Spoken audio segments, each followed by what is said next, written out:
Frères et sœurs, Shalom. Me voici encore revenu vers vous en ce troisième dimanche de Carême pour partager un temps de méditation. Je suis dans la forêt ici à Saint-Léger-Vauban, dans la grande concession de l'abbaye La Pierre qui Vire. Donc je prends ce temps pour faire cette petite méditation en ce troisième dimanche de Carême. Le dimanche dernier, nous avons médité autour de la transfiguration du Seigneur. Je vous avais dit, le baptême était le seuil de la vie publique de Jésus et la transfiguration le seuil de la résurrection comme anticipation.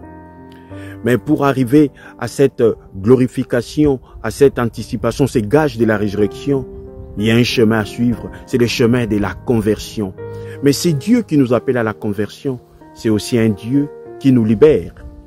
Pour nous libérer, il s'est fait révéler. Il se révèle, il dit qui il est vraiment, pour que nous puissions faire alliance, entrer en relation avec lui. Comme nous avons écouté dans la première lecture, Moïse est envoyé. Le Seigneur dit, je t'envoie pour libérer mon peuple. Oui, j'accepte, Seigneur. Et s'il me pose la question, qu'est-ce que je dirais? Et voilà, Dieu va lui dire ce qu'il va dire au peuple. Mais Moïse a besoin de l'assurance. C'est pourquoi il pose cette question. Il est tout simplement réaliste. C'est Moïse. Il me plaît beaucoup. Oui, le Seigneur lui dit, je suis qui je suis. Tu parleras ainsi au fils d'Israël. C'est lui qui m'a envoyé vers vous, c'est je suis. Dieu dit encore à Moïse, tu parleras ainsi au fils d'Israël. C'est lui qui m'a envoyé vers vous, c'est le Seigneur, le Dieu de vos pères, le Dieu d'Abraham, le Dieu d'Isaac, le Dieu de Jacob. C'est là mon nom pour toujours.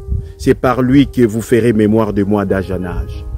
Oui, un Dieu qui vient nous libérer, c'est un Dieu qui se révèle, qui se montre, pour que nous puissions entrer en relation. Vous savez, pour faire relation, on a besoin d'identifier la personne qui est en face de soi. Oui, c'est Dieu s'identifie aussi pour que ce peuple puisse lui revenir, pour que ce peuple puisse entrer en relation avec lui. Et ce chemin, je dirais même de la libération, est rempli parfois d'embûches et des épreuves.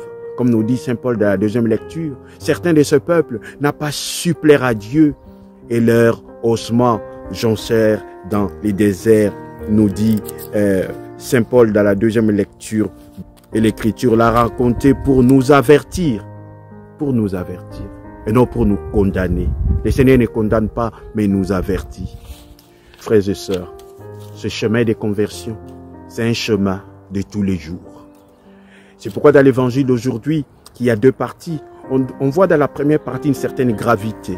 On vient rapporter à Jésus ce qui s'est passé dans le temple de Jérusalem où Pilate a massacré les Galiléens. Et puis aussi une tour qui s'est écroulée sur certaines personnes.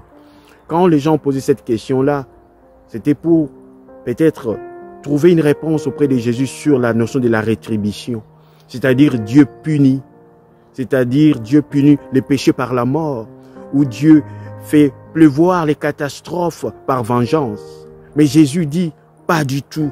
Et il est dit avec fermeté et gravité. Un jour, des gens rapportèrent à Jésus l'affaire des Galiléens que Pilate avait massacrés, mais là leur sang, celui des sacrifices qu'ils offraient.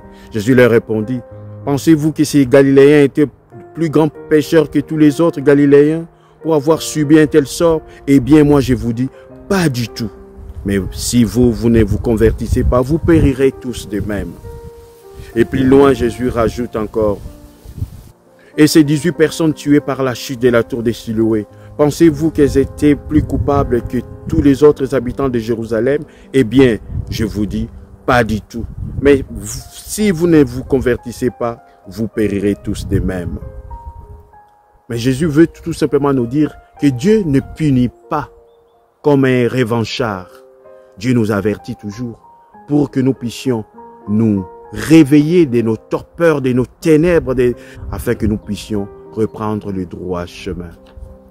Et dans la deuxième partie de l'évangile, on parle du figuier. Ce figuier qui ne donne pas de fruits, Et les propriétaires de la vigne veulent le couper. Mais voilà, le vigneron dit, laisse-moi encore du temps pour bêcher tout autour et mettre du fumier. Peut-être il donnera des fruits. Si ça ne donne pas, tu le couperas.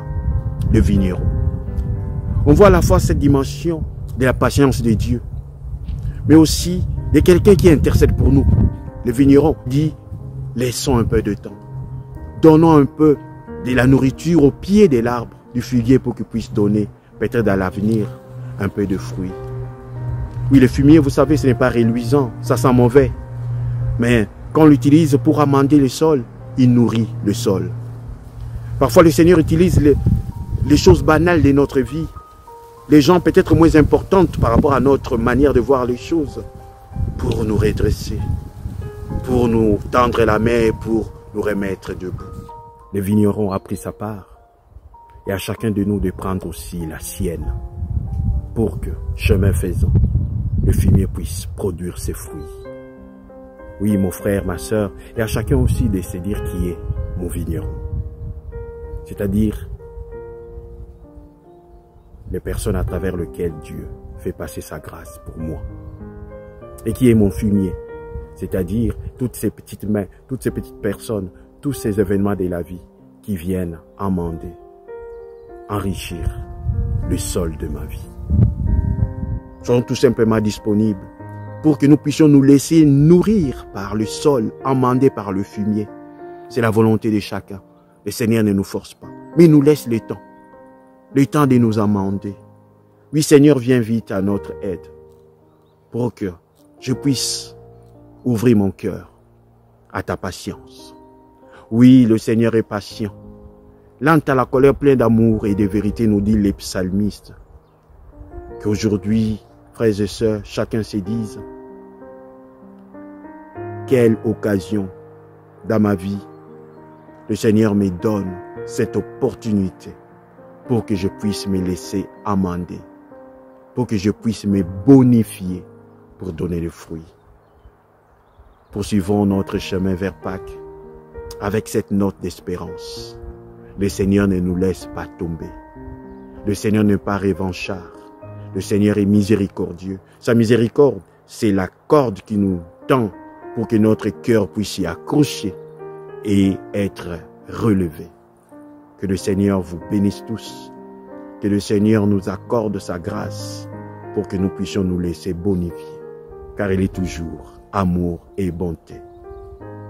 Bonne route, bonne continuation dans cet effort de monter vers Pâques.